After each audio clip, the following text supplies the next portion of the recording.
Ceci est un livre audio autogénéré par Google. Acteurs de la science.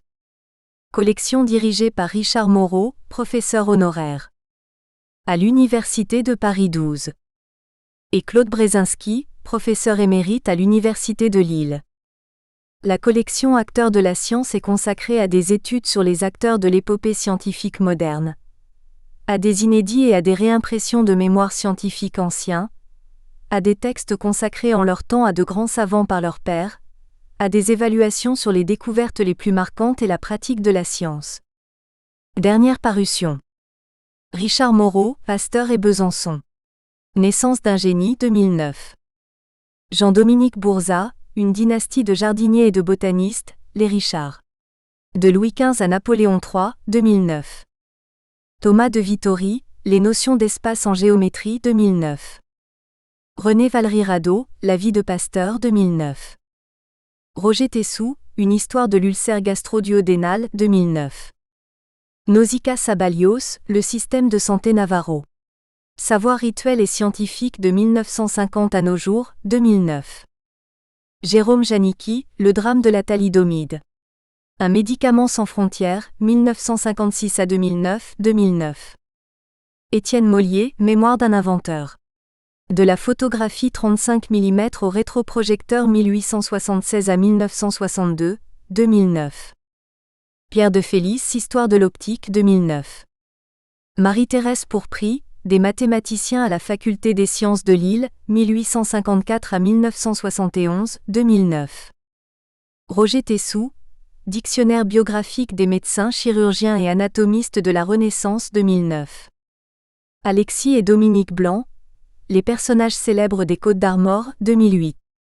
Jean-Pierre Renaud, Eugène Oyer, Le véritable inventeur du poumon d'acier 2008. Pierre Bayard, La méridienne de France ou l'aventure de sa prolongation jusqu'aux Baléares 2007. Claude Brzezinski, Comment l'esprit vient au savant 2007. Serge Borini, Introduction à la casuistique 2007. Agnès Traverse, Le projet Soleil 2007. Cheke Enroki, Une vie au service de la vie, Mémoire d'un médecin albanais, 1914 à 1997, 2007. Remerciements à Rudy, Rémi Martineau-Leroy, au Syndicat national des radiesthésistes, au Groupement national pour l'organisation des médecines alternatives et aux magnétiseurs qui ont participé à ce projet. Préface. Depuis toujours, l'homme a été confronté à la maladie, à la douleur et à la mort, et plus généralement au malheur des temps. Les uns et les autres furent longtemps considérés comme des punitions envoyées par les dieux. Depuis toujours aussi, l'homme a cherché à s'en prémunir en s'adressant aux prêtres, aux sorciers, aux devins, aux marabouts, et à travers eux à des pratiques le plus souvent magiques. Mais petit à petit, on s'aperçut que certaines méthodes empiriques apportaient des soulagements. On se mit à les codifier et c'est ainsi que naquit un corpus de pratiques médicales en Mésopotamie et en Égypte. 3 millénaires avant Jésus-Christ. Pose ta main sur la douleur et dis que la douleur s'en aille, peut-on lire sur un papyrus égyptien ancien. À partir du VIe siècle avant J.C., avec les philosophes naturalistes grecs, avec Hippocrate, 460 à 356 avant J.C., considéré comme le père de la médecine moderne, et bien d'autres ensuite, la médecine se dégagea de la magie. Il ne me paraît avoir rien de plus divin ni de plus sacré que les autres, mais la nature et la source en sont les mêmes que pour les autres maladies, écrivait Hippocrate du mal caduquin. Des Grecs aux Romains et aux Arabes, la médecine progressa au fil des millénaires, mais jusqu'au XVIe siècle et même encore longtemps après, elle resta peu différente de celle des anciens. Au XVIIIe siècle, les médecins récitaient toujours les aphorismes d'Hippocrate qu'ils avaient appris par cœur. On comprend les sarcasmes de Molière au grand siècle. Jusqu'à cette époque, la médecine était restée plus un art de guérisseur qu'autre chose et en tout cas pas une science. Il fallut attendre les Lumières et surtout le XIXe siècle, le développement des sciences naturelles et chimiques et les travaux de plus en plus précis des physiologistes, pour qu'elles commencent à faire des progrès. Le premier grand virage fut opéré avec la découverte par Pelletier et Caventou des alcaloïdes en 1818 à 1819, et en 1820, de la quinine du quinquina. Grâce aux innombrables recherches qui suivirent, puis aux synthèses chimiques, la médecine procéda de moins en moins par tâtonnement et progressivement elle devint de plus en plus rigoureuse. La seconde moitié du XIXe siècle est symbolisée par les noms de Louis Pasteur et de Robert Koch et par la lutte contre l'infection, l'introduction de l'asepsie, la vaccination qui cependant, ne furent pas acceptées sans résistance par la vieille médecine. À la fin de ce même siècle en effet, un médecin reconnu comme le docteur Michel Piter, professeur à la faculté de médecine de Paris, osait qualifier encore les résultats des études de Pasteur et de ses élèves de curiosités d'histoire naturelle, sans intérêt pratique. L'introduction des méthodes pasteuriennes marqua pourtant le second grand virage en ce siècle des merveilles de la science. Enfin, il fallut attendre le milieu du XXe pour qu'un bond décisif soit fait avec l'arrivée des antibiotiques et le développement de la chimiothérapie, c'est-à-dire le traitement des maladies par des substances chimiques de synthèse 2, remplaçant massivement les drogues issues du milieu naturel. D'art, la médecine devenait une science pour une part au moins. Depuis, l'évolution des techniques a eu pour effet de transformer la médecine et les médecins du XXIe siècle qui n'y prennent pas garde en ingénieurs de la médecine, a écrit le professeur Francis Weil dans la préface d'un livre récent 3. Ils sont les acteurs de prouesses médicales extraordinaires, mais beaucoup d'entre eux ne connaissent plus l'homme, seulement ses organes, que le raisonnement diagnostique et la thérapeutique abordent isolés. C'est le gros problème de notre époque individualiste, où l'homme en tant que tel compte de moins en moins. Cependant, des pratiques empiriques séculaires subsistèrent. En même temps, des méthodes nouvelles apparurent au XIXe siècle, non fondées sur la médecine expérimentale celle-ci, l'homéopathie par exemple, mais aussi des médecines parallèles et des médecines douces. Les guérisseurs qui se prévalent d'un don appartiennent à cet ensemble. Là où la densité médicale était très faible, après une période heureuse, elle le redevient actuellement. On avait couramment recours autrefois aux rébouteux, qui savaient remettre une cheville en place ou poser la main sur la douleur pour qu'elle s'en aille, comme disait le papyrus égyptien, ce dont il pouvait arriver qu'un médecin soit incapable, j'en ai été témoin, comme j'ai rencontré d'autres médecins qui, outre leur réelle capacité à proprement parler scientifique, avaient aussi une forte expérience traditionnelle, dirons-nous. En devenant savante, la médecine ou plutôt certains de ceux qui l'exercent, ont oublié la leçon de Pasteur. Dans les années 1860, s'adressant à un avocat d'Arbois IV qu'il jugeait par trop condescendant à l'égard des vignerons, le savant écrivait « L'expérience des gens de métier est presque toujours le fruit d'observations justes. Il arrive bien parfois que leur vérité soit celle de la légende, mêlée de merveilleux, mais si cette pointe de miracle ne vous rebute pas et que vous veniez à considérer les faits en eux-mêmes, vous reconnaîtrez à peu près invariablement qu'un usage quelconque, lorsqu'il est généralement suivi, est le fruit d'une expérience raisonnée, qu'il y a quelque utilité à ne point s'en écarter, et que la connaissance des phénomènes naturels qui s'y rattachent n'est vraiment complète que lorsqu'on peut en donner scientifiquement l'explication, formule qu'il reprit dans ses études sur le vin saint. Aux savants d'expliquer la pratique, routine donnée par l'habitude, sachant que seule, la théorie fait surgir et développe l'invention. En ce qui nous concerne ici, l'expérience des gens de métier dont parlait Pasteur est celle des guérisseurs.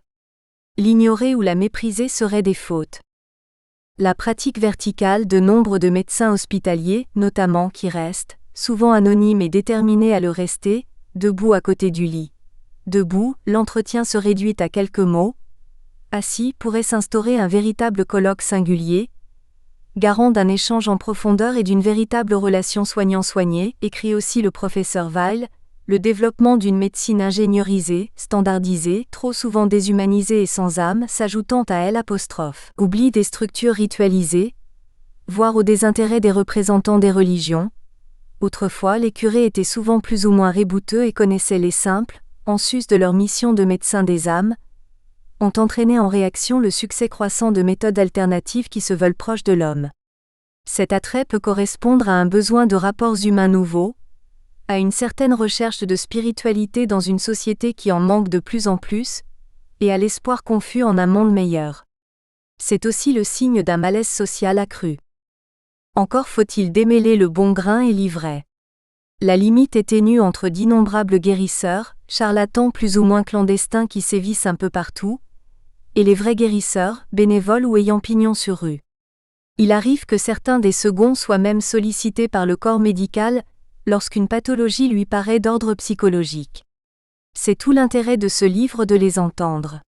Le métier de David Hani est d'écouter les histoires de vie des résidents d'un établissement pour personnes âgées.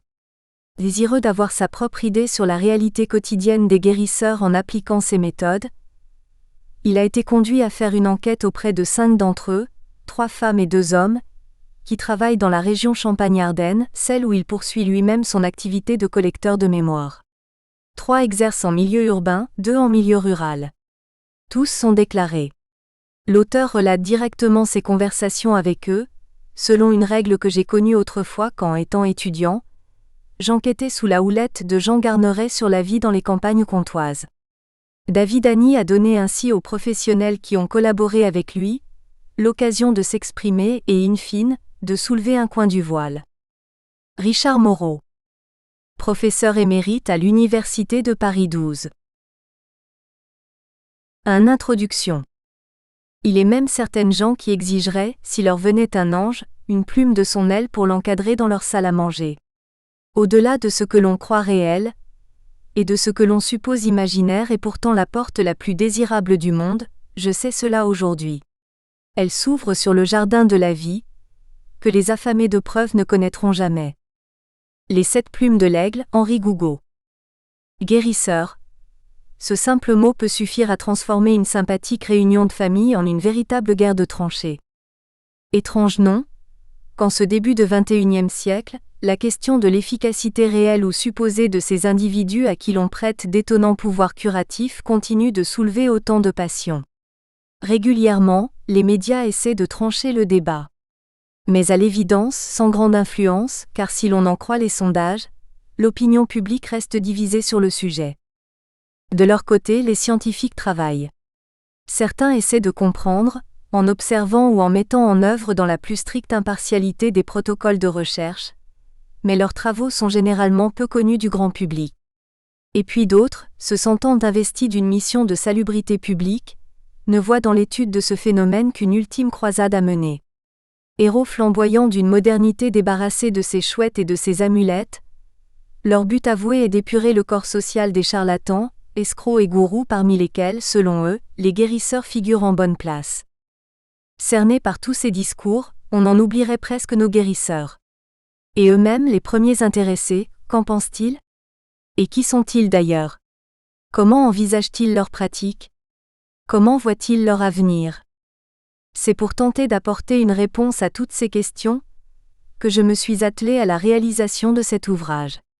Fatigué d'entendre des lieux communs, parfois perdu dans l'hermétisme du discours scientifique, et aussi je l'avoue un peu agacé par la stigmatisation dont sont régulièrement victimes les tenants de cette médecine dite parallèle, j'ai voulu prendre ma télécommande et appuyer sur pause. Et 6 mois, dont le métier consiste à recueillir les histoires de vie des résidents d'un établissement pour personnes âgées, l'hôpital local de Fismes dans le département de la Marne, je prenais le temps d'aller à la rencontre de ces guérisseurs. Si je leur posais toutes les questions qui me trottent dans la tête, sans a priori, comme je le fais avec mes résidents. Qu'est-ce que je risque ?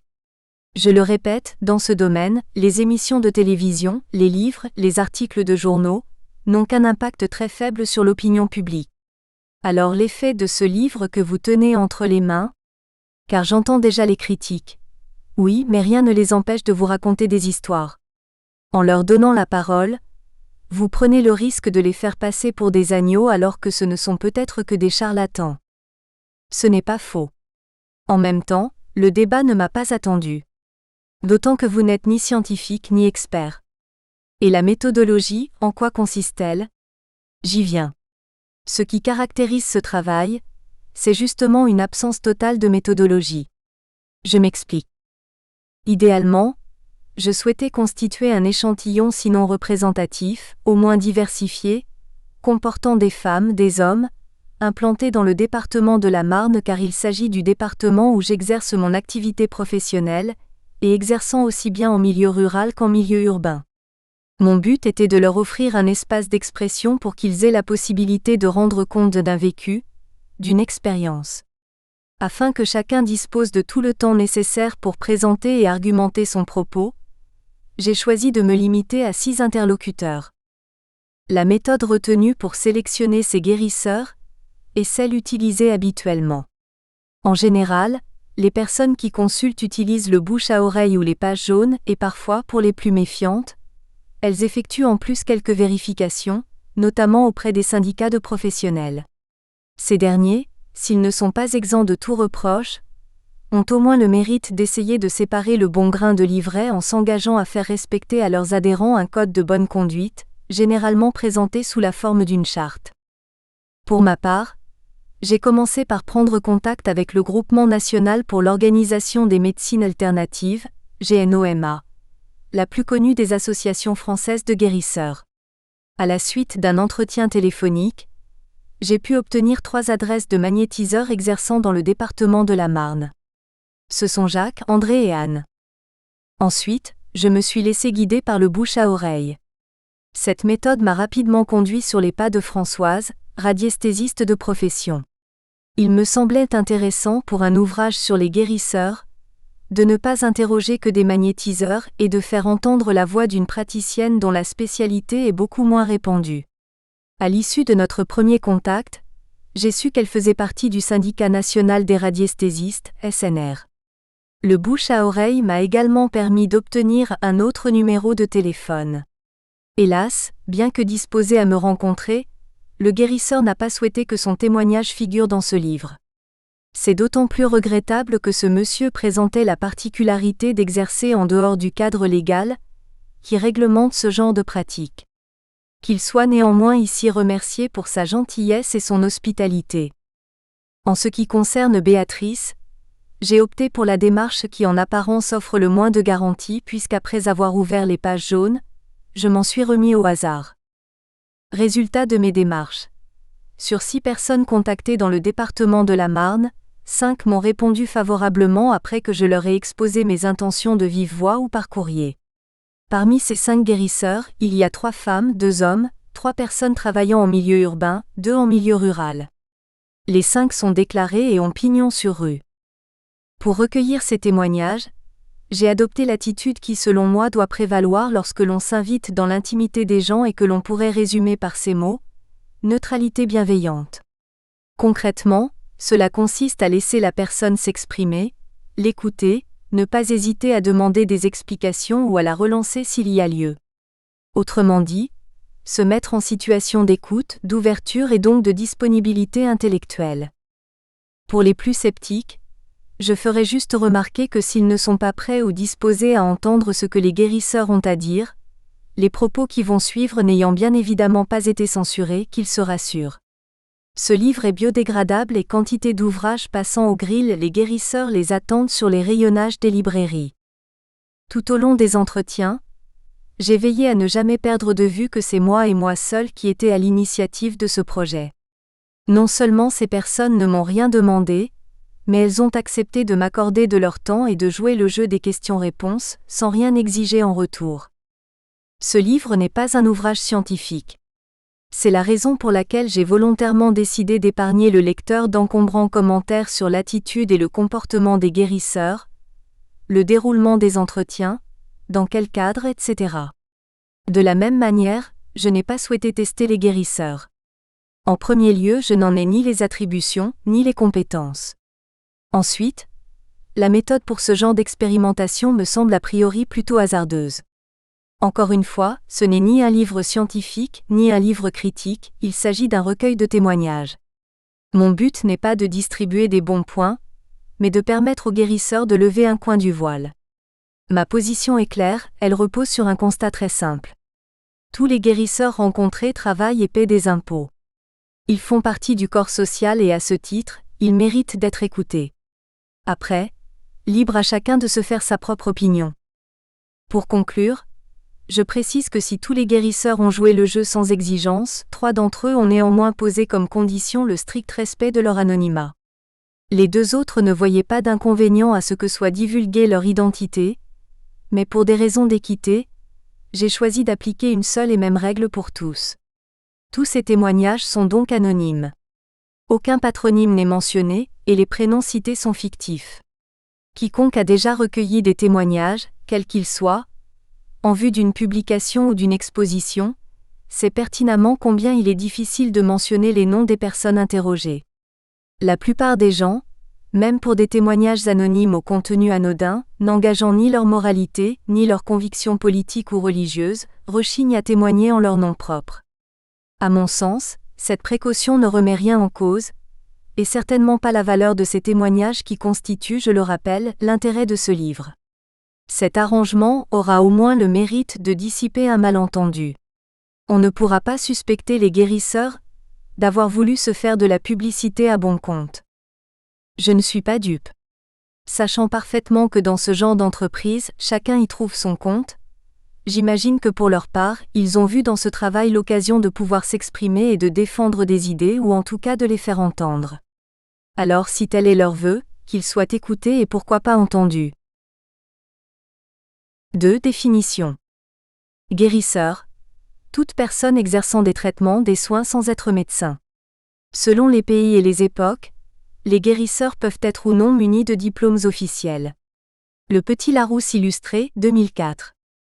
Il suffit d'écouter les gens parler pour se rendre compte que le terme guérisseur, en tout cas dans son acception la plus courante, recouvre un sens plus précis que le seul fait de désigner tout individu officiant en marge de la médecine officielle. Depuis quelques décennies, de nouvelles méthodes thérapeutiques non validées par les instances scientifiques et médicales, nécessitant généralement un long et coûteux apprentissage, ont fait leur apparition. Force est de reconnaître que les praticiens qui s'en réclament ne sont que très rarement affublés du titre de guérisseur. Autrement dit, si le terme de guérisseur est effectivement employé comme terme générique, son usage est néanmoins restreint à une catégorie de praticiens qui ont tous en commun de prodiguer un type de soin ou de mettre en œuvre des savoirs et des techniques appartenant désormais à notre imaginaire collectif. D'après certains érudits, leur ancrage dans nos croyances et traditions populaires remonterait à la nuit des temps. Pour éclaircir cette définition, j'ajoute que ce sont eux que les auteurs et les spécialistes nomment les guérisseurs thérapeutes, traditionnels, instinctifs ou encore empiriques. L'univers de ces guérisseurs traditionnels n'est pas homogène. Plusieurs familles de praticiens s'y côtoient. Dresser une classification s'avère toujours un peu risqué car dans la réalité les choses sont forcément plus complexes, moins figées que sur le papier. Néanmoins, il me paraît nécessaire de le tenter en expliquant les spécificités et particularismes de chacun, ne serait-ce que pour clarifier le propos de cet ouvrage.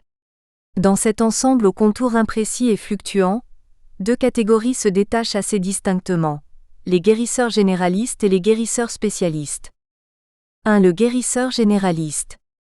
Le guérisseur généraliste est le plus souvent magnétiseur, radiesthésiste ou les deux à la fois. N'ayant pas fait d'études médicales, il n'établit aucun diagnostic, n'emploie pas de vocabulaire médical, ni ne prescrit de médicaments allopathiques 6.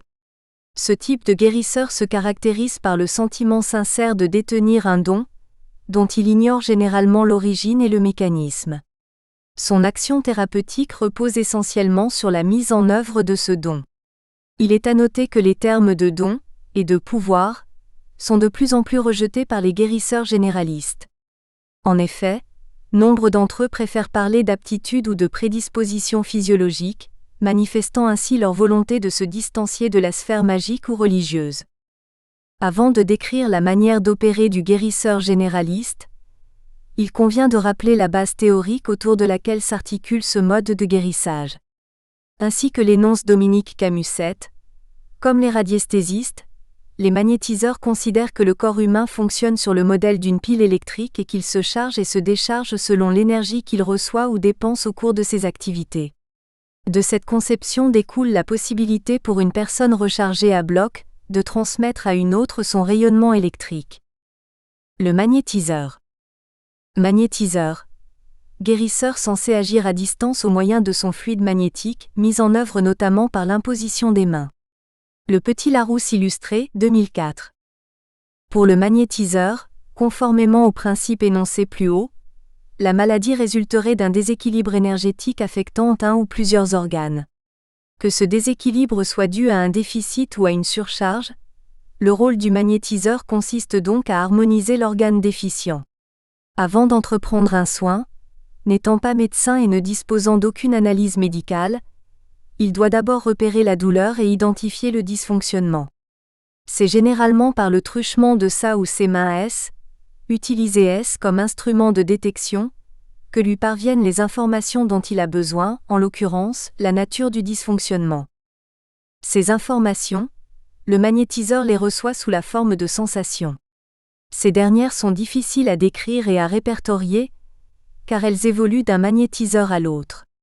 Néanmoins, et à titre d'exemple, voici les plus courantes: sensation de chaleur, la nature de la chaleur, forte, sèche, etc. étant également une indication, de froid, de picotement sous la paume des mains, sudation soudaine, nausée, douleur localisée. Dans certains cas, le magnétiseur peut même ressentir la totalité des symptômes de son malade. On dit alors qu'il prend sa maladie. Il se peut aussi que les informations apparaissent avant que le contact physique entre le magnétiseur et le malade soit établi. Certains magnétiseurs prétendent par exemple agir sous l'impulsion d'une voix intérieure ou même d'une image. Toutes ces sensations constituent une masse d'informations extrêmement précieuse pour le magnétiseur. Grâce à elles, il va pouvoir diriger sa séance et choisir les techniques de soins les plus adaptées. À ce stade, le magnétiseur est dans la phase dite passive de son don. Une fois le diagnostic établi, il peut entrer dans la phase dite active, à savoir la transmission ou l'activation 8 du principe vital, également appelé fluide ou énergie. Ce dernier terme, bien que plus récent, semble faire l'unanimité auprès des magnétiseurs. Lors de la séance, le guérisseur se sert généralement de ses deux mains. Dans ce schéma, chaque main est censée représenter un pôle, négatif et positif, permettant ainsi à l'énergie de circuler librement conformément aux lois de l'électricité. Tous les magnétiseurs ne procèdent pas de la même manière. Outre l'action à distance, qui peut prendre des formes diverses et variées selon le magnétiseur, plusieurs techniques sont couramment appliquées. La liste qui suit ne se veut pas exhaustive, elle donne simplement un aperçu des méthodes pouvant être employées lors d'une séance. L'imposition. Les mains sont présentées au-dessus du malade, quelques centimètres au-dessus de la région du corps à traiter. Nous espérons que vous avez apprécié cet aperçu. Pour continuer à écouter ce livre audio sur Google Play Livres, utilisez le lien dans la description de la vidéo.